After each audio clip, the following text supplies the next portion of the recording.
KBSC Apache Junction and K241BQ Fort McDowell. Phoenix's funny stations. It's a comedy calamity with the Wild Jokers starting right now. So buckle up and enjoy the ride.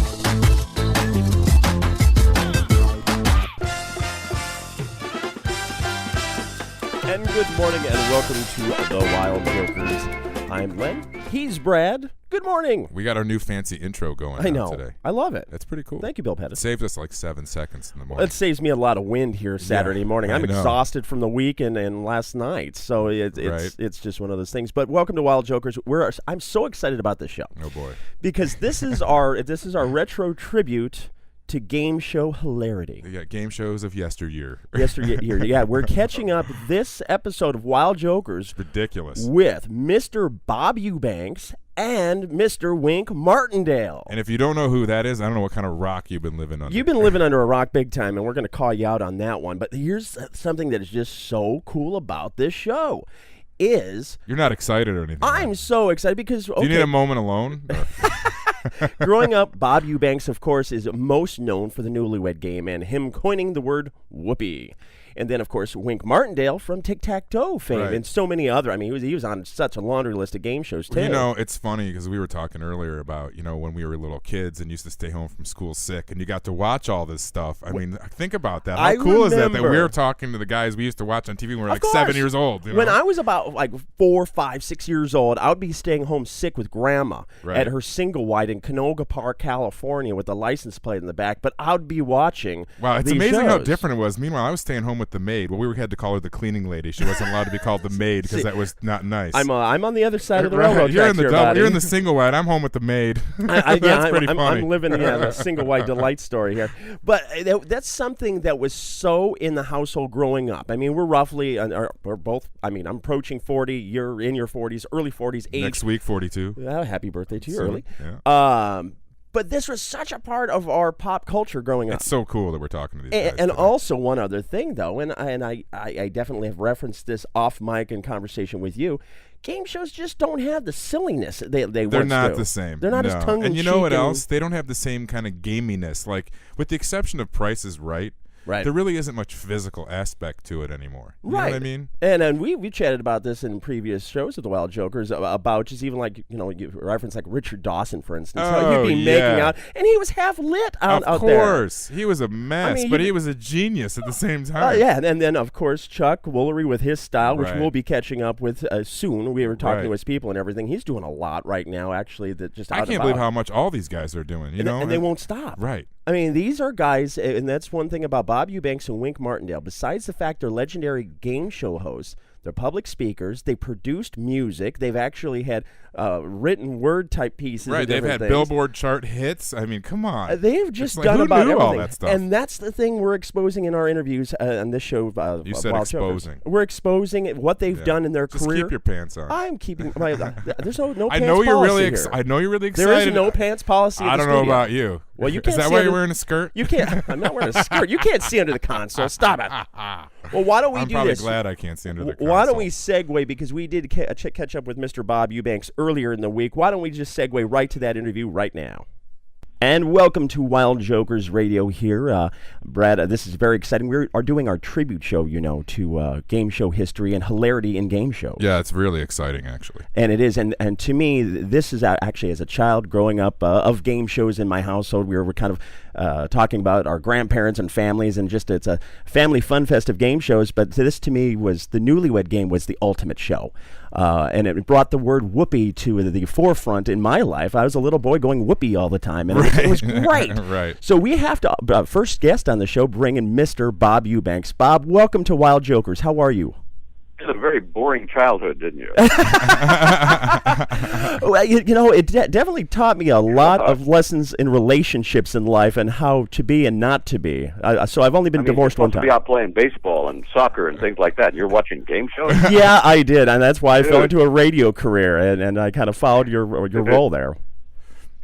So let me ask you, when it came into, because you started your career in radio broadcast, and just following you a little bit, your idol Gene Autry. Talk about that, the influence of him being a role model to you in getting into radio broadcast and television. Well, Roy Rogers and Gene Autry were my big heroes as I was growing up. Other than my parents, I wanted to be a cowboy all my life, and that's how I got into the rodeo world later on in life.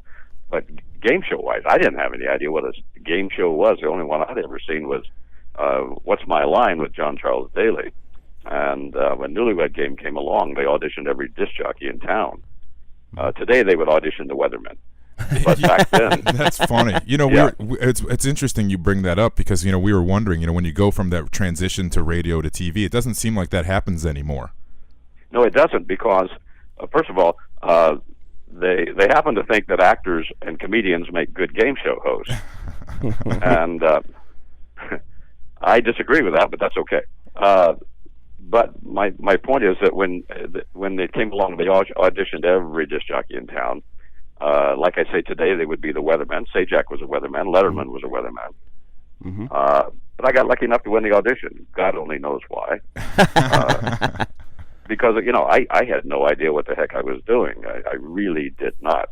But fortunately, back in those days, this was 1966, they let me learn how to do the show. In today's market, I'd have been fired the first week. But they let me learn how to do the show. And I learned how to make people talk. And that's very true. And communicate in relationships. I always wanted to ask you this question. This is something that's always I've wondered. How did you come up with the phrase whoopee? Did it just pop out one day when you're trying to find out the correct adjective for? What happened was I was with my daughter one day. We were driving, and there was a disc jockey on the air.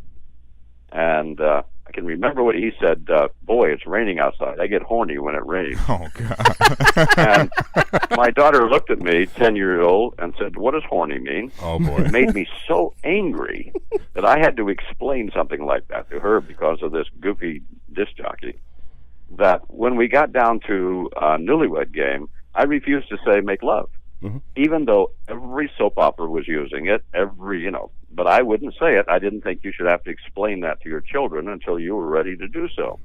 Interesting. So we came up with whoopee because Sinatra had a hit record making whoopee. Yeah. Oh, And okay. Yeah. to me, that was having a party or whatever the heck you wanted it to be. And so that's how whoopee came about. So what do you think these days with the, how loose they are on TV and cable, what do you think people would say today instead of saying whoopee? I think they would accept it because I think it's kind of a funny word. Here's the thing, guys. We used to have a metaphor that we would never take the teddy off the girl. And basically what we meant by that is that we would never get dirty. We'd push the envelope, but we wouldn't get dirty. Today, they've taken the teddy off the girl. Yeah. And when you get dirty, you have no other place to go except dirtier. Right. Okay? That's very true. That makes sense. That is and true. the other thing is, and people aren't going to like this, but that's just the way I feel. I think, and this is not a criticism, but I think actors make lousy game show hosts because they're so used to using other people's words. That's I interesting. think comedians make lousy game show hosts, and there are exceptions to this, because they're thinking of the next funny line. Right. But a host Okay, that makes will sense. listen to what the contestant says and then try to make something out of it. Johnny Carson was classic at it, and I learned so much by watching him. A sticky situation, John would just look in the camera and give that expression. You knew exactly what he was thinking. Everybody would break up at that, too. Right. Now, the other thing I feel is that there are shows for hosts and hosts for shows. Alex Trebek could no more do Newlywed Game than anything because he's not a rascal. But I couldn't do Jeopardy. Good God, I can't even hardly pronounce his name. So Barker's a rascal. Monty was a rascal. I'm a rascal. So we can do things like Newlywed Game. Newlywed Game was a comedy show that just happened to happen a game with it. You see. So anyway, now there are exceptions to all of those rules. I thought Howie Mandel did a really good job on Deal or No Deal. I really did. And the secret is to stay out of the way of the format. I was producing Buddy Hackett's You Bet Your Life at one time, and I would go home, my jaws were hurting. But then I started watching the shows, and the shows weren't funny. My jaws were hurting because Hackett was funny during the commercial break. But a comedian cannot stand to let somebody else be funny or funnier than they are. It's just in their blood, and that's not a criticism. It really isn't. It's just a fact. That's my feeling. And that's the one thing. The delivery is so important within the game show, as far as I see it. Let me ask you this one. This is something that there's so many classic clips you can find of the Newlywed Game, and just funny moments, the crack-up moments where you just have to take a pause and laugh, and everybody, it's infectious. Everybody starts laughing. What was the one risque moment that just took you by surprise, that stands out, bigger than anything? Well, the problem with that question is that my sense of humor changed over the years. Okay. See, I mean, at first, 66, I was pretty naive about things. We couldn't say sex. We couldn't say panties. Really? Wow. No, not in 66, man. Huh. We couldn't say any of that I can't stuff. believe panties. That's amazing. No, we couldn't say panties. And a contestant would say, "Oh, God," and we'd have to take God out for crying out loud. Really? But, I think back at the things that were funny. It was verbal manipulation. I could get them to admit that the sun comes up in the South. With a question like, now, in your kitchen, now, not hers, but your kitchen, when it's warm in the morning and the sun's coming up on your back, now what direction is that sun coming up? They'll say south, or they'll say north, because I could verbally manipulate them to do that. I think one of the funnier moments for me was, what's the one thing your husband told you not to talk about on the show? She said, well, my husband and my cousin are going to kill my uncle for the insurance. And I fell over backwards, man. I'm hiding under the podium, for God's sake. And when he came out, he matched the answer for 10 points. So. And that's the thing that was so fun about the Newlywed Game. And I know that you have a future project coming up, or you've been doing in California, that it's not the Not So Newlywed Game show, keeping the flavor going on, which we're very excited to talk about. What, the Not So Newlywed Game? Yes, sir. Yeah. Yes. You know what? I go out and I play the game with people and just have fun. And it doesn't matter how long you've been married. I don't use the exact format. Okay. And it's not so newlywed. It's not newlywed. Okay, gotcha. But I find that people have been married for a while. There's different dynamics with them. The longer we seem to get to be together, the more critical we become of each other. And I try to make funny out of all of that. If you watch the show, and there was a UCLA professor that talked about this, if you watch the show, you can see a microcosm of today's society. You can see how our educational system is either working or not. When I ask a lady what country makes her husband's favorite foreign car, she said Texas. Oh man. And then you can see how the relationships are changing. I recall back when we got our boys out of Vietnam, and the guys come home, and the real estate prices went up in the air, and both of them had to work in order to afford a home. She suddenly said, wait a minute, if my salary is that important, then I want to make some other decisions, sexually, socially, economically. And the guys went, holy crap, I got a partner now. The smart guys accepted it, but the big babies didn't, and I had fun with those. It's interesting that you bring that up, because I was just thinking the same thing. Because when the show started, there was obviously women's rights issues, and that was the days we were just ending the days of barefoot pregnant in the kitchen. It's pretty interesting that you bring that up. I mean, would you say now? I mean, like you're saying, would you say it's more of an equal base? Do you feel like is that? Oh yeah, absolutely. And take a look. There are more females in college than males now. We maybe end up doing the minimum wage and letting the ladies go to work here before it's over. But absolutely, it became a partnership. And if the guy wouldn't accept it, that's when I had fun with them. It was fascinating to watch. It really, really was. And there's such a hunger for it still, too. I mean, it stands the test of time. It's sort of like certain genres of music. I mean, I'm a big country western fan, and, I pick up a Waylon Jennings album or Merle Haggard. Those artists will stand the test of time. It's like the format of the game show. Everybody likes to talk about, as a couple, and pick on each other, and this gives them a format to do that. Yeah. You're a country music fan. Me too. Oh, yes. I'm also a horse guy, too, and I actually... You're a horse guy? I'm a horse guy also, and this is a funny thing. When I broke into radio, I started my radio career in Los Angeles, And Okay. I actually did a handshake with you back in 1995 at a Fridays in Woodland Hills, California, and I never forgot the moment. Wait a minute. You don't remember, Bob? Come on. No, I You don't didn't, remember me? I'm kidding you. I managed Dolly Parton for 2 years, and I was with Merle Haggard for 10 years. Everywhere he went, I went. Who is your favorite artist to work with? I know you have that legendary story that everybody talks about in radio about bringing the Beatles to Los Angeles, to Hollywood. How were the country guys to work with? Yeah, I mean, who is your favorite? Some of the characters. I mean, whether it be rock and roll or country. Guys. The country guys were great until the drugs got into the country music, and then it became a little difficult. But the country guys were appreciative. If you put food in the dressing room, they were so appreciative of it. If you didn't with a rock and roller, they thought you were some kind of a bad guy, That's interesting. But I had a great time. We're doing a 50th anniversary of the Beatles at the Bowl this year. Oh, that would be phenomenal. That will be in August 22, 23, 24. It's going to be fun. It really is. No, that's the Beatles. That's We're gonna have to make music. a trip, I think, Len. Well, I have family out there, so we have a place. We're gonna to have stay. to do that. That would be unbelievable. Well, let's talk about some of your future projects. When we were caught up with Wink Martindale, I mean, it seems like everybody in the game show era from the 60s and 70s, they never stop. You guys are just like, machines like Terminators. You guys are going and going and going and don't shut it down.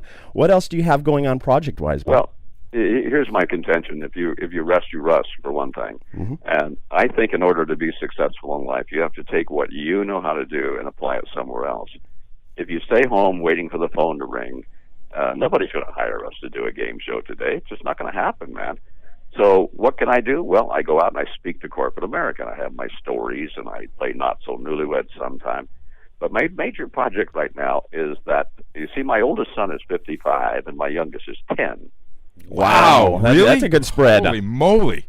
I thought my sister and I were bad with 9 years apart. That's awesome. So I'm putting together the money for a children's soccer movie. Oh, that's cool. Soccer is now the number 2 watched sport in America, behind football, ahead of basketball and baseball. Mm-hmm. And so we have a wonderful script called The Good, the Bad, and the Goalie. And I'm putting together the money to do that, working with an organization called AYSO, which is the American Youth Soccer Organization. That's great. Which really means all your Saturdays are over, really. That's amazing. Considering that soccer is like the number 1 sport in the world, I got to imagine that might even have an international appeal, not just in the United States. Totally international. In our script, Stink Bomb, our goalie, he farts a lot. He gets hurt, and there's nobody to take his place but a little Chinese girl, and we call her the Great Wall of China. Oh, that's priceless. So I've got a European coach, I've got a Hispanic coach, I've got a Chinese girl, and I think we're going to do really well with it. So we'll it sounds fantastic. Yeah, I think it's it's going to reach tabs everybody on that for sure. And if anybody wants, goalie. Let me ask you, Bob, if anybody wants to reach out to you to book you for any speaking engagements or things like that, what are some resources people can lock you in? Because here in Scottsdale, Arizona, there's so many resources that they need public speaking and things like that, and I think an ideal fit out here, especially with our resort community. Well, you can call my manager, Dale Sheets, at IVI. Okay. And they're in Valencia, California. If anybody wants to reach out to me, they can do that way. I do probably 30 speeches a year. I go around, I make people laugh to give me a paycheck. It's just the most incredible thing in the world. I was a lousy disc jockey, I really was, but I was at the number 1 rocker in L.A. for 7 years. But I was there with the big guys, man. I was there with Casey Kasem and Dick Biondi and Wink Martindale, people like that. So I knew radio was not my thing. So all you can do, guys, is you just take what you know how to do and apply it somewhere else. There will be a time when you don't want to be on radio, but you'll be able to take stories and things like that and say, okay, now what can I do with these? And that's, to me, that's the way you keep going. And I plan to keep going. And that's a great philosophy. That's why I keep going on this. That's something like this with your experience gives me such motivation to keep trucking down the road and keep pursuing my vision, my dream. I mean, if you can make a paycheck by making people laugh or doing something you love, I mean, you're doing a lot better than the majority of society. Hey, listen, if you're healthy, have someone to love, and a job you like, you're the richest man in the world. Agreed. And Bob, I want to thank you so much for joining us here on Wild Jokers Radio. It's been truly a treat, and to get to catch up with you. And hopefully we'll see you out here in the Valley of the Sun soon doing some speaking engagements. Hey, maybe. Before I leave you, I want to tell you about a tragedy in our house. May I do that? Yeah, Sure. absolutely. Yeah, the gardener cut our cat's tail off with a weed whacker. Oh, come on. no. Are you serious? And I took the cat to Walmart because they're the biggest retailers in the country. Oh, man. Have a great day, guys. Hey, thank you Thank so you. much. That was fantastic. Mr. Bob Eubanks joining the Wild Jokers, and that was truly a treat there, Brad. Yeah, it was amazing. Don't go anywhere. Make sure you catch the next part of our tribute to classic comedy and 70s game shows. After this, we're going to be talking to Wink Martindale. Make sure you stay tuned.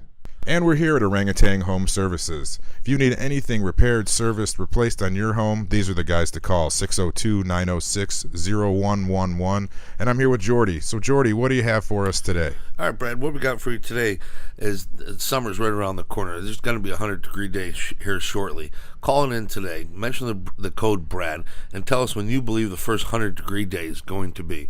And just by calling in, we're going to give you a free one-year maintenance program. And if you actually guess the right day, you're going to be entered into our free air conditioning giveaway. And we're going to be giving a high-efficiency unit away to the person that guesses the first day for 100 degrees. So let's get out of the hot and get into the cold. Wow, a free air conditioner if you guess the first 100-degree day. So you're going to do like a raffle kind of situation? We're going to do a raffle because I'm sure there'll be more than one person going in that. And I don't think, Brad, you want to pay for $10,000 units and put about 10 of them out there. But we're going to go ahead and do one. And we're going to also sponsor with our Lennox Lennox International, which they're going to go ahead and give the unit, and we're going to go ahead and give the labor, and that's with that partnership, you can't beat it. And we're going to put the maintenance program on top, and all we ask is go tell your friends of what a great job we did and how cold it is in your house. Well, we know how it is in the Valley of the Sun. It's definitely hot here in the summer. Free air conditioning unit. Enter today. Call 602-906-0111. Make sure you mention that you want to be entered into the raffle for the free air conditioning unit, and also make sure you give the first 100-degree day. So guess the first 100-degree day, and you could win an air conditioning unit from Orangutan Home Services. That is a humongously generous offer. Thank you so much, Jordy. We really appreciate you guys. Thanks, Brad. Welcome back. You're listening to the Wild Jokers on 24/7 Comedy for Phoenix, 1260 AM, 96.1 FM. Brad, it is actually an honor to bring our next guest on. We're actually doing a tribute to legends of game shows and humor mixed together. I'm surprised you haven't had to medicate yourself because you're so excited about this. Well, yeah, this is something that, just to paint the picture, I mean, I grew up with my grandparents and my folks. We grew up with these legends here on this show, and this is one of them that, growing up in Southern California, I admired. It was actually a principal reason why I've been almost in broadcast 20 years, because he is actually on my Mount Rushmore broadcast as well. Mr. Wink Martindale. Wink, welcome to the Wild Jokers Radio. Thank you for joining us today. Thank you, Lynn. My pleasure. Thank you for inviting me. And I just wanted to catch up with you. We're actually kind of going back. We're talking to yourself, Mr. Bob Eubanks and Chuck Woolery, on our tribute show to the game shows of the past, present, and future. But some of the funny moments, because there's so many on the game show networks and whatnot, you'll watch so many funny moments. Was there one moment in your career that it just you could not contain yourself? It was just a way out there moment. That's an easy one to remember because it is the one moment that stands out above all the rest. It was during Tic-Tac-Toe. I think we were in our 7th or 8th season. And every fall during Sweep Sweep for ratings, we did a over 80s tournament where all the contestants were over the age of 80. And this one doctor was 87 years young, and she was a widower. Mm-hmm. And during the Q&A session, I said, Doctor, at your advanced age, do you ever think of dating again? And without batting an eyelash, she said, Wink, to be honest with you, I have 4 boyfriends. I said, really? Oh, my God. Oh, wow. 4 boyfriends. I get up with Will Power. I take a walk with Arthur-itis. I come home with Charlie Horse. And I go to bed with Ben Gay. Oh, I love it. That is priceless. And it was one of those moments where, you dream of as a host, because we actually had to stop tape. As you know, game shows are taped in advance, 5 at a time. And we had to stop it for about 30 minutes. It took that long for me to compose myself. and for us to start over again. I never knew whether the producers gave her those lines or whether she just came prepared, this sharp old 87-year-old gal. But it was something, and it's the moment that, as you said, I'll never forget. That's priceless. This is Brad Wink. I just had a couple questions, really. One main one, I was reading on your spoken word on your website, and the one in particular, the father of girls. I have a daughter. Yeah. I have a daughter, so I read that, and I said, I know exactly what he's talking about. Yeah, that's a beautiful piece, isn't it? It's a narrative, and anybody who's a father of girls, it's got to grab you. I also did a thing. I recorded a thing for Dot Records after Deck of Cards several years ago, and it was a lot like that one, and it did pretty well for me. Sold quite a few records, but it's I don't know. I'm one of those guys who was I just love looking back and getting sentimental over my girls. Oh, that's really awesome. And also a lot of folks, though, and catching up with you, I love to actually talk about this because I love radio broadcasts so much, is you started in the radio background in Tennessee, and then obviously working when I was growing up at KMPC in Los Angeles, which I have to ask you, working at KMPC in Los Angeles, a legendary station like that, working for Gene Autry, how was that experience in radio broadcast? Well, it was something I always dreamed of. It was my dream job. I always thought that when I got tired of doing Top 40, the one place I wanted to end up, if you will, was at KMPC because it was called the Station of the Stars. And what was so nice about that station, it was still in that period of time, Lynn, where, you could sort of do what you wanted to do. They gave you the leash, and you could play the music, didn't have to be on a playlist. You could play from albums or you could play the current singles of the day, whatever, and you were allowed to be a personality. And I took that opportunity to do something rather different for its time. I did what I called audio biographies. I would have stars come in like a Neil Diamond or a Barbara Streisand or a Sinatra and do the interview and then take it and cut it up, edit it down, and just take the real meat of the interview, underscore it with music, and from the interview segments, lead into hits. And that became my thing at KMPC. And to work for the cowboy who I used to listen to as a kid on Sunday afternoon, Melody Ranch, 4 o'clock on CBS radio, I was all of a sudden working for the man. He was just great. He was an hands-on owner. He came in all the time, had his offices there. And all of us who were on the air, he knew each one of us individually. And he had to put his stamp of approval on you before you were hired. And that's one thing that about Gene Autry I heard in so many different ways, whether it be in radio or owning the California Angels at that time. He was just a hands-on guy and just kind of an open-door type policy type guy. Well, he started in radio, so he had this love, this innate love of radio, which I think, like myself, I still have radio in my veins. If I had a choice between the two, even though television pays more, I'd do radio because I just love radio, and Gene Autry did too. Even more so, I think, than all those years he spent on television. You're listening to The Wild Jokers. We're hanging out live with Mr. Wink Martindale, catching up actually on his illustrious career. Brad, you got another one. Yeah, Wink, I have one quick question. I know you started off at $25 a week way back in the day, and now, several years later. What would you say as far as technology goes that you really appreciate or find has been the most helpful as far as your career overall? Well, what I appreciate so much is the fact that when I started, Brad, it's Brad, right? Yes, sir, that's correct. When I started, you had a chance to learn on the job. Mm-hmm. The problem in this day and age is, with conglomerates owning so many of the stations, kids don't have a chance to jump out of high school and jump into a radio job because the conglomerates, so much of the programming these days. I don't know what it's like where you are, but so much of the programming is done, let's say, in Los Angeles or New York. Mm-hmm. And they're done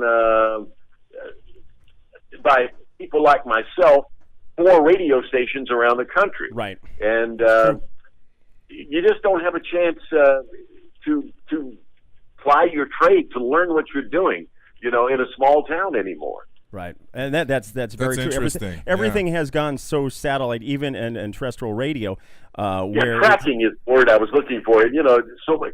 We call it tracking. Right, and now it's just in certain locations where the local personality, where you can cut your teeth. You don't have as much of that. A lot of, like, for instance, the overnight jocks, they're losing their jobs because it's all automation and there's no longer disc jockeys. Well, it's not like the old days when there was an independent station and you could actually meet the owner of the station and possibly get a job, whereas now you have to deal with some corporate entity that's out of state somewhere. Yeah. Yeah, it's certainly not like it used to be. I love the good old days. I don't want to live in the past, but there's certain parts of our business that were so much better. It's like the music of today. I don't understand a lot of the music of this day and age. I'm with you. We just talked about this recently. We're both very with you on that. I think the music of the 50s, 60s, and 70s, in my humble opinion, which is Wayne Newton says I do respect, I think it was the best era of music, that 30-year period. Well, I have one more music and radio question, and then we can move on to the game show era. I just want to touch on your relationship with Elvis Presley. And I know a lot of folks don't know the backdrop of the story and your relationship with the King. Well, I guess a lot of people don't know, but I happened to be at WHBQ Radio, which is where I did the morning show. Happened to be there that night when Sam Phillips, founder of Sun Records, walked in with "That's All Right, Mama" in his hand. Wasn't even a record then. It was he just cut it that day. It was what we called an acetate, and a test pressing, if you will. And he gave it to Dewey Phillips, the nighttime jock who did the most popular record show in the Mid-South called Red Hot and Blue. Dewey put it on the air and played it once. He played it twice, 3 times. The phones lit up. I happened to be showing some friends of mine around the radio station, and I heard all this excitement and all the telephones going crazy. And I went in to his studio and what's going on? And I realized he was playing "That's All Right, Mama" over and over and over again. So Sam had the telephone number of Elvis's parents, and I called Gladys and Vernon. They lived in low-rent housing in Lauderdale Courts out in East Memphis. And Gladys answered the phone. They were listening to the radio show, and they knew of the excitement. And I said, "Well, where's Elvis? We want him to come down to the station." And Gladys and Vernon said he was so nervous about his record being played on the air that night that he went to see a double feature movie at the Suzor Theater over on So they got in their truck and they went down to the Suzor and they walked up and down the dark aisles, found Elvis sitting there all by himself, and brought him down to WHBQ Radio. Dewey Phillips put him on the air that night, and that was the beginning of Presley Mania. I met him that night. He remained a friend until the day he died. That's unbelievable. What a great story. That is a great story. And he's a big hero of mine. I've loved all his work. You got a big cutout of him at your house. Yeah, I do. Actually, I have a cardboard cutout of the King in my house. It's life size. It's hilarious. Yeah, I'm a well, the reason we have that is my wife, Sandy, of 38 years, dated Elvis before I ever met her. She dated him off and on for about 6 years. Her father was in the nightclub business out here, and he had a nightclub in Hollywood called the Red Velvet that Elvis loved to go to, and he and his entourage, his Memphis Mafia, would go there and watch kids dance. And she met Elvis, he met her, and they dated. And of course, Sandy and I ended up married. And the last time we saw Elvis alive was together. We went to see him in Las Vegas. He wanted us to come backstage between shows and talk to him. He had just seen us that day on a show called Tattletales with Bert Convy on CBS. And he couldn't get over how much we knew about each other. And we talked there for about a half hour in this crowded dressing room. Everything was quiet as a mouse. Everybody just wanted to hear us talk, what Elvis was talking to us about. And one thing I'll always remember, guys, he said, "Wink, I can't get over." He said, "We met in Memphis. You have done so well. I'm so proud of you and what you've accomplished in your career." And later I said to my wife when we left, I said, "What's wrong with this thing? Elvis Presley's telling me how well I've done." Oh, that's great. That is. We got back to our hotel. We closed the door, and I'll tell you the truth. We both broke down and cried. And I said, "Sandy, that's the last time we'll ever see Elvis alive." Wow. That was in December of '76, and it was. Yeah. He died right after that. Wow. That's a tragic ending, to say the least. But let's get it more upbeat now. Moving down the road in your career here with the game show side of things. Out of all the game shows, and I mean, you have a laundry list here. You have the Joker's Wild, Headline Chasers, Trivial Pursuit, The Last Word, What's This Song? What was your favorite show to do? What did you take the most pleasure when it came to your list of game shows that you hosted? It's funny. Some of those shows you mentioned, I don't even remember. Well, you got quite a list here. Yeah, I didn't want to. That lets you know how popular some of them were. Yeah. Well, I always think that, and I've always said this, and I feel this way. The one that gave me the longest term of employment was my favorite, and of course, I did Tic Tac Toe for almost 10 years. Yeah. So that was that's the show that most people, I think, to this day remember me by, because it did enjoy a long reign of success. Of course, I think about 10 years doing a game show, and I look at Alex Trebek and Pat Sajak doing 30-plus years of Jeopardy and Wheel of Fortune. I mean, what's 10 years when compared to 30 years? Yeah, and the one thing I want to get your thoughts, though, the game show animal itself has changed quite a bit. What, in your thoughts, I mean, considering this is your expertise, what do you think, because it was so much silly humor back in the 60s and 70s, and there were so many laughs. I don't feel that you have the same laugh factor nowadays in a lot of the game shows. What's your thoughts? Well, I just think that, what goes around comes around. Game shows were popular in the early days of radio. Mm-hmm. They became popular, especially in the 1950s, even nighttime. Right. A lot of great nighttime shows as well as daytime. And then in the late 60s and into the 70s, game shows started giving way to other kinds of entertainment fare. And then, of course, the reality shows came along, and some of them put the name, connected the word game to reality shows. I've never seen a reality show yet that I really and truly would consider a game show in the classic sense. I think that one of these days we're going to see a lot of the classic games come back, where you really play a game, you win prizes, you win cars, a la Price is Right, that kind of show. Let's make a deal. To me, those are game shows. We don't have those now, very few, a handful.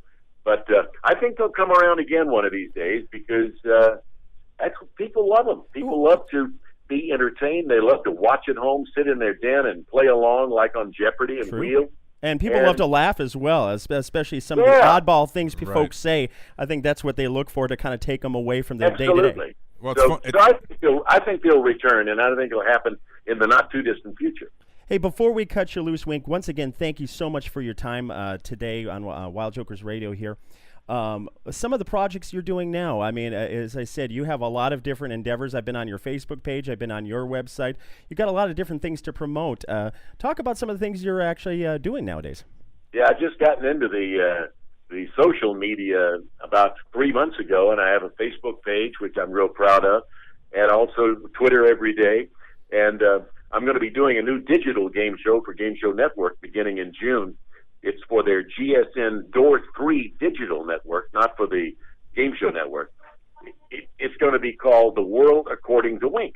That's great. That's great. Yeah, and they're going to be games that last 3 to 5 minutes, and so they're going to be, different. I'm also involved. I'm going to have my own soda pop.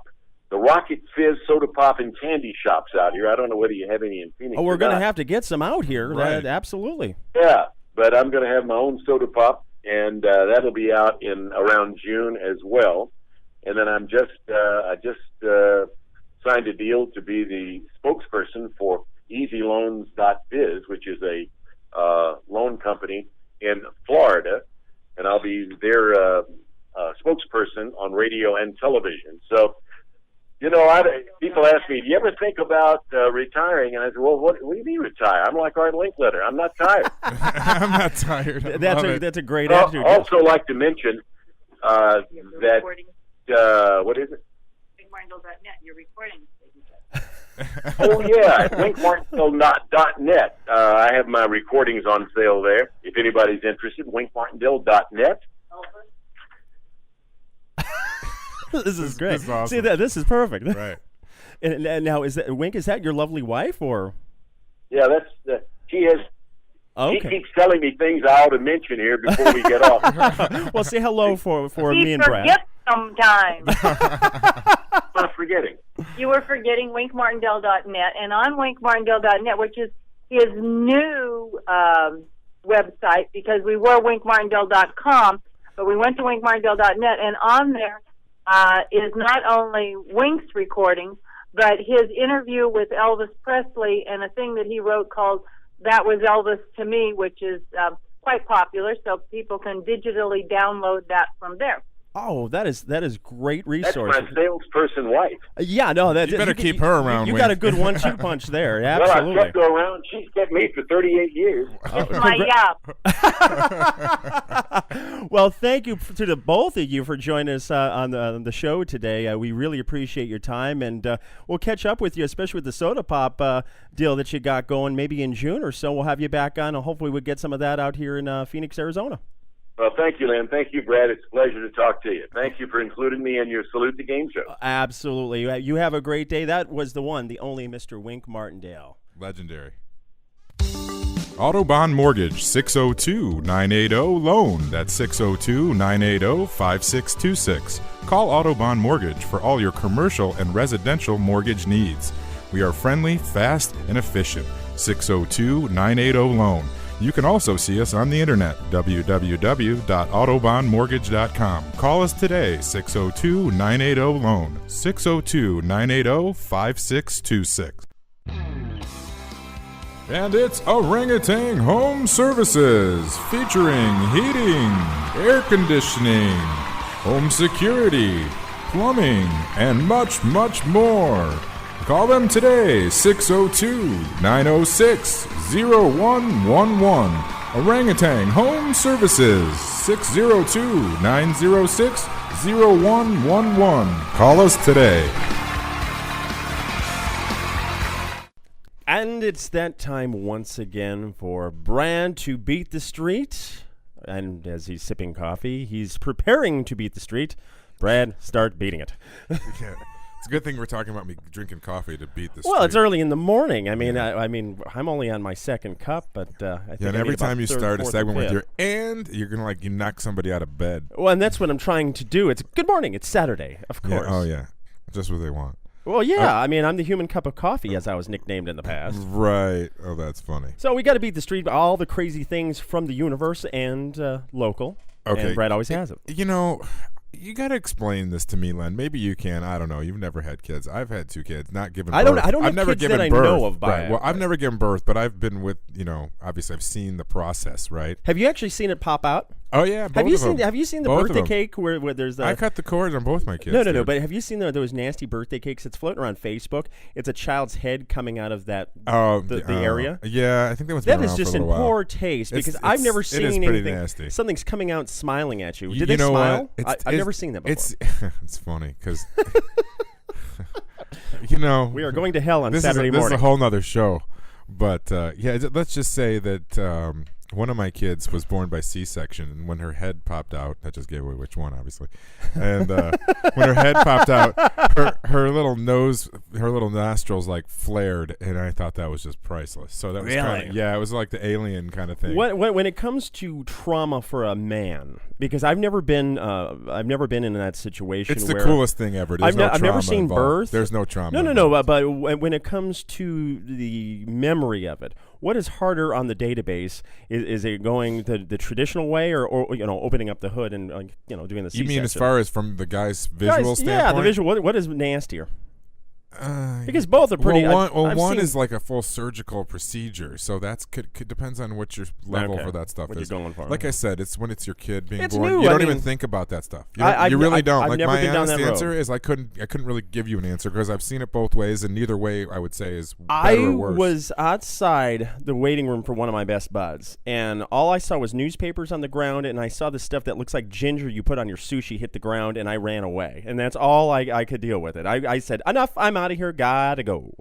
and weird ginger like your enough. sushi. It's sushi. You know the ginger? Yeah, you know yeah, that, I know that exactly orange what you're stuff? talking That's about. what it looked like. It hit the ground, and I said, I got to go. Okay, well, let's change the topic here. Well, no, it's really the same topic. That's where we're going with this. This is actually about a lady that gave birth to a 9-pound, 3-ounce baby. It's a healthy baby. And claims she had no clue she was pregnant. How does that happen? I've heard a couple cases You of know, this. I don't know. I mean, unless she was like 700 Did she pounds. think she was drinking a lot like of she beer? goes to the bathroom and drops too many, a 9-pounder? Too many you Hot know? Pockets or something? I don't know. I just don't understand how you could have a 9-pound baby and not know. I mean, you have to be built in a certain way where it just would. I don't know. It would show. I think that is a hefty woman that wears moo-moos. I mean, like, put a bowling ball under your shirt and hide it. Yeah, it ain't happening. I don't think she's telling the truth. Yeah, I don't think so either. I think that I just had to say moo-moo. She got busted. What happened to this child? Well, nothing as of yet. She gave birth to the child. She said she had no signs of pregnancy, and basically how it all happened is she had some stomach pains, so she went to the hospital. Next thing you know, she's given birth. So, but she did name the boy, and I guess he does have a sister. So it was unexpected, but at least it's going to she didn't know that they were there. So family. what is it, John and Jane It wasn't Doe? some random chick that got pregnant at a party. Evidently, I guess this is a married woman that. Oh, she was actually married. Yes, she it wasn't just right. She has a 4-year-old. She wasn't going to Kickers. No. Okay. So I guess that's not quite. It's still weird though. It is still pretty weird. I mean, obviously. Wouldn't her husband know? Well, I would know if I definitely you're spending some romantic time in but I the guess sack. I mean, even in the dark, you can still tell. Well, even in the dark and the light, whenever when your Wranglers are getting a little tight, you got to know why. It's not. I'm right. sure it's not from eating too much fast food. If you're all of a sudden picking up about 25 to 30 pounds. You'd think so. And that's what the average for a lady is to about 25, 30 pounds to pick up when you're pregnant. I don't know. I think the range is all over the map. Too. I've asked ladies about that. I've heard some crazy numbers. So. I've heard crazy numbers too, but that's just because they want to eat a lot. That means they're grazing. Grazing. Grazing, yes. Yeah. Holy cow. All right. So next. Are you ready for this? This is priceless. We're going international once again. I love the international the stories. International House of Brad. Yeah, this is going out to one of my favorite places to visit in the world is to Europe. I haven't been to Austria yet, but that's one of the places I'm going to go eventually. A mechanic in Europe decided he just couldn't resist a test drive on a Lamborghini Gallardo Spider. It's worth about $200,000. I could see he's doing something like this. And the only problem was he crashed. 29-year-old kid. Of course. Anyway, he said he completed some minor repairs on the vehicle and decided he needed to take it for a spin. Told the police he over-accelerated and boom, it was a wet road. See you later. He skidded Goodbye. out. Was he hurt? Yeah. No, he wasn't hurt. Evidently, he flipped it onto the roof. He must have been going at quite a high rate of speed if you're flipping stuff onto roofs. Yeah, so he had a guy in the car with him. Anyway, it took 14 firefighters to get the Lambo back right on its feet so they could put it on the tow truck. Or on its wheels, its feet, whatever. They call them shoes. What does a vehicle like that cost? I'm a truck guy. I'm more the country guy. Well, it's at least $200,000. That's what they're estimating at about $200,000. It depends on because those cars you don't just pay the base price for those. Normally the guys that buy those $200,000. You know what you can do? You can do $200,000 in upgrades to one of those. I can cars. get 4 F-250s for that with all the bells and whistles. Right, but That it's is not a insanity Lamborghini. to me. Have you ever been in one? No. Oh my God. Some of them. Let me tell you, it's funny. I'm the ranch truck guy. You know that. In the old days, the Lamborghini Countach. Remember that from when we grew up? Mm-hmm. That car in particular, because I've been in one of those. That was all the rage back in the 80s. First of all, it's still one of the sexiest cars. I don't care what anybody says. Anyway, when you're sitting in the passenger seat, across the floor, about 2-3 inches off the floor, is a little rubberized bar that goes from one side of the footwell to the other. Right. And it's so you can hook your feet underneath it so your head doesn't hit the back window. I'm not joking. I'm not joking. It is literally to help you hold on. So that's what I'm saying. Until you've why do you think I have a motorcycle, man? Come I on. know. By the way, I have to interrupt real quick. Yeah. It is Bike Week, and I want to let everybody know it's listening. Watch out for motorcycles. Use your turn signals. Make sure you keep an eye out. And have you been watching the news? There's been a lot of accidents. That's what I'm saying. It scares me. I wear full gear. A lot of guys don't, and even for the guys that do and don't, you can still end up in real big trouble. Well, so watch out. There's for a difference, though. Use your turn signals. That's one of the biggest things. When you're in a car and you just switch lanes, and the guy on the bike behind you doesn't know, he could be getting ready to go into that lane, and if you don't indicate, he's not going to know you're going to take him out. Yeah. Or You her. gotta be so or her. careful. So, yeah, but it is a fun week. I'll say Seriously, that. it's one of the most fun. I've been the last few years myself. I take my son, Mm-hmm. and this will be the first year that I have to take my son that he weighs almost as much as I do because he's big now. So I don't know how that's going to work. But Do you ride your crotch rocket? Yeah, I throw him on the back of my crotch rocket. The first year I took him, he was only he was like a little 110 But pounder. mostly 100 with pounder. Bike Week, I mean, it's mostly Harleys and It's and all the big kinds ones. of Is it all bikes, dude. kinds? Oh yeah, when we go and park in them, I have pictures from last year. There's every kind of bike you can think of in the parking lot. Because historically thinking of some of the taverns and watering holes. I mean, for instance, the What the Hell Bar and Grill, Right. which is one of our sponsors. Yeah, they wouldn't throw me out of there if they were pulling up no, my crotch rocket. but I was mean- at the Harley dealership the other day on my crotch rocket. They Okay. didn't give me a problem. Well, it's nice. At least Yeah. they're nice to you. Yeah, I mean, they may not wave as much as the other crotch rocket guys do when riding down the road, but it's all good. We're still all on the same. It's all two wheels to me. It's all about safety. Now, and if you're riding a scooter, that's a different story. How about a moped? That's what I mean. Oh. That's what I'm saying when I say scooter, moped, whatever.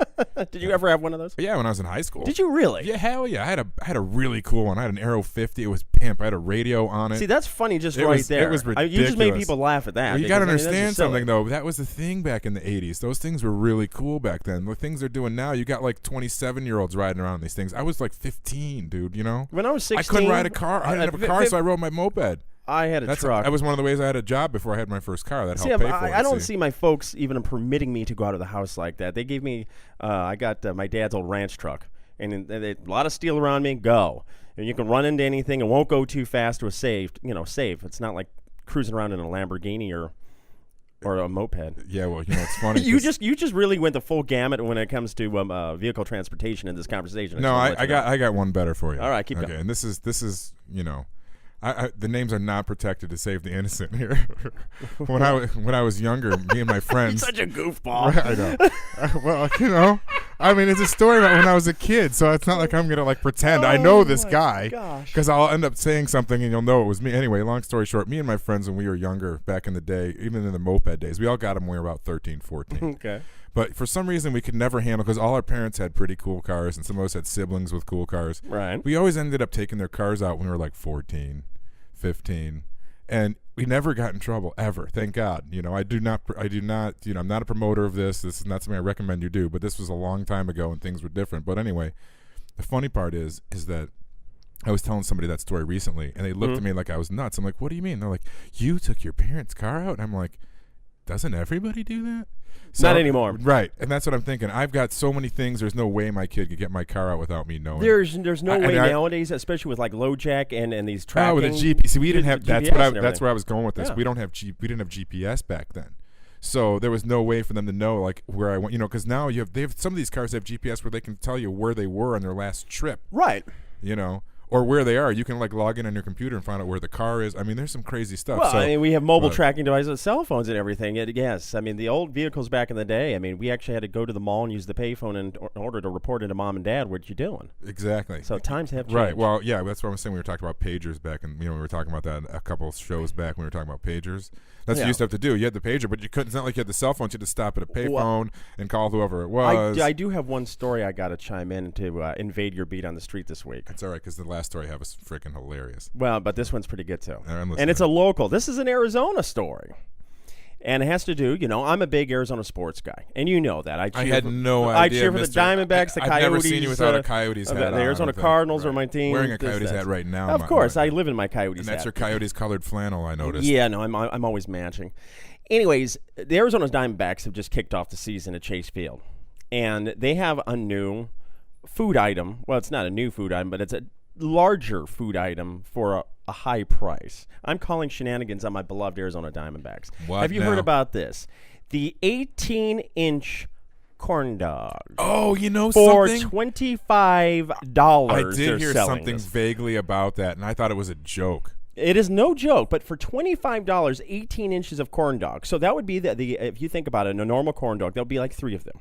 Some news channel did an interview with the guy that's, I guess, from the food and beverage department out there. Yeah. And I heard a little piece of it, and it just sounded dirty. Well, it just but sounded here's really. the thing. And they said, "Well, did you need more than one person to help?" Yeah, well, we recommend two people. Here's the thing: do you see your buddy going to the ball game and you're splitting a corn dog? It's like hold on, it's Lady in the Tramp well, moment. it's even worse because even if you're taking your girlfriend, what girl is going to want to go out there munching on an 18-inch corn dog? I mean, you're going to be really on looks the right. foul. That's what I'm saying. They really should have had one of the mega stores of adult toys around here sponsored. You know what it's going to be? be? It's going to be like 5 little kids eating one of those things. That's what But it's then going to be. you're going to have to cut it up, and it's a big mess. Well, no, they're just going to sit next to each other like those ski shots they do. You know the shot skis? If you done a shot ski? Yeah. Yeah, but that's what they're going to do. It's going to be like a shot ski. There's a bigger thing to this. Is if you get just a normal-sized corn dog back in the day, it was about $5. Now you're talking about dorkfish. That's corn dog. What's a corn dog doing in the Thank ocean? you, Building Ball. Sorry. But if you got 3 corn dogs at normal price, it would be $15. That roughly is 18 inches of corn dog. Right. It's $25 for the 18-incher. See, I'm saying there's a skew on the price here, so I'm calling them out on that. Maybe it's because you need maybe because you need a 2x4 instead of a stick. But seriously, the $25 corn dog is just, to me, is one of the most ridiculous things I've ever heard at a ballgame. No, Who's you know what it is? Share that? They made the stick out of carbon fiber. That's where the extra Honestly, money is. can you see and I going? No, I can't see anybody doing Let's that. go to Chase Field and go split a corn dog. Listen, bro, I love you like a brother, but I wouldn't split a corn dog like that. I mean, how unmasculine is it for 2 dudes to go have a beer and go get their 18-incher together? Okay, well, now think about it. First of all, can you just hold it in one hand? You can't just hold it in one hand on a stick either. I know, you're grasping. So you're like two-handed it, right? This is the John Holmes corn dog. Horrible. This is the John Holmes corn dog. Oh my God, this is horrible. Whose idea was this? I don't know, and I mean, I'm dear friends with Derek Hall. Actually, I was on Derek, the CEO of our Arizona Diamondbacks. I was on his actually the first day in my radio career. I was on his radio show in Los Angeles. Okay. He's a good friend of mine, and it wasn't for him, I wouldn't be doing what I'm doing. My bottom line, though, is the 18-inch corn dog really. Seriously, you know this is going to get bad play across the country. I mean, this is just, I've never heard of anything this crazy.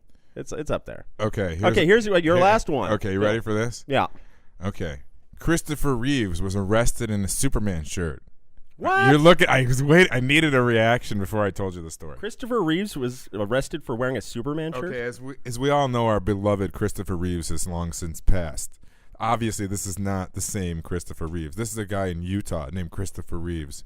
He was busted for DUI wearing a Superman shirt.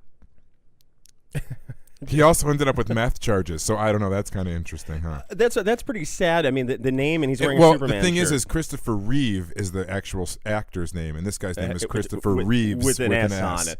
But that's so going to confuse a lot of people. Clear. Well, we just want to make that announcement, so if anybody gets mixed up, the actual Superman character, the actor, passed away some time ago. Yeah, evidently. At least we're doing a service here. Yeah, evidently there's been a few other cases like this. There's been a guy, let's see here. There was a guy named Batman bin Superman that was arrested on charges of heroin possession. See, I would, as an actor, or did you hear about this one? For instance, if you have a name or likeness, a lot of entertainers that are out there, whether it be actors or musicians or whatnot, do not like folks with the same name or actually impersonate. Well, you know what I think is interesting? How about this one? A couple guys were running a meth lab got busted wearing Breaking Bad T-shirts. It just gives it's. I mean, see, press. like that's what I'm saying. No, it's kind of like the show talks about a sensitive subject, and they're not making fun of it by any means. And then you got these guys out there, you know. Well, think about the gangster rap era with the Raiders and the L.A. Kings stuff and the black and silver. It's a bad stigma, you know. Yeah. I mean, honestly, if Pee Wee Herman was at the Pussycat Theater rubbing and tugging, and he was wearing, you really went there. A Phoenix Coyote hat, I would be a little like, oh, that stinks. Right, because you'd see him on the news with his hat. Right. Yeah, it's not representing the team in a quality way. Even though I have no problem with going to the Pussycat Theater. At the end of the day, you know, if you're really a mature adult, you know you can't help who follows what team and what they do with it. You know, you just can't help. Well, I mean, imagine my reputation with me wearing a Phoenix Coyote hat all the time. I'm sure people have those thoughts. Poor guys, I know, right? They're like, I can't believe this knucklehead's wearing our hat all the time. He's talking about it. It's got it all the time. What are we gonna do? Oh, that's just saying. There might be a shallow grave in the desert waiting for you somewhere. That's a branding thing. You better be careful in the next Coyotes game you go to, bro. You might want to wear. You might want to wear like some makeup. You know, old Tyson Nash's old friend. Of course, of the show. I know Tyson Nash. He's actually a really cool guy, and I know you guys are buddies. So yeah, I know. It's all good. I'm teasing. And the last time I got to hang out with him, you know, there's Gumby that's running around. I do have to give you props though, as far as being a Phoenix sports fan. even though you're from L.A., right? This is my home. I mean, I love it here. I give you a lot of props because there's not a lot of guys that can say that they are hardcore. And I tell you what, you're one of the few guys I know that every time there's a Coyotes game on, I'm watching the Coyotes. And I love it. I watch them too, but not like you do. But I just love it here. This is a great community. How can and you not love it here? I mean, the weather's perfect. Everybody's really nice. Everybody is from somewhere else, which is kind of interesting because you get different flavors of all across the country, which I kind of do enjoy. But to be perfectly honest with you, the climate, the culture of the state, the history of the state, I love it here. I'll break it down for you real simple. Yeah. I talked to a business associate in New York yesterday. You know what he told me he did over the weekend? Shoveled snow. We shovel sun here, and I said I feel so bad, man. I said it was only 84 here today. It's going to get down to 69, I think, on Wednesday. It might be a little chilly, but I may it's all have right. to wear a layered flannel. I might have to. Right, I might have to put on long sleeves just for the morning.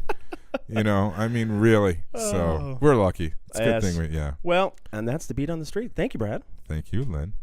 You've been listening to The Wild Jokers. Make sure you come to our Comedy Calamity Contest Tuesday, April 15th at What the Hell Bar and Grill in East Mesa and Thursday, April 17th at Cactus Jack's in Ahwatukee. Special thanks to Bob Eubanks and Wink Martindale. Don't miss our show next week. Chuck Woolery, Shadow Stevens, and Cheech and Chong. You can always check what's going on with The Wild Jokers at www.thewildjokers.com or see us on Facebook at facebook.com/wildjokersradio. Thank you for listening.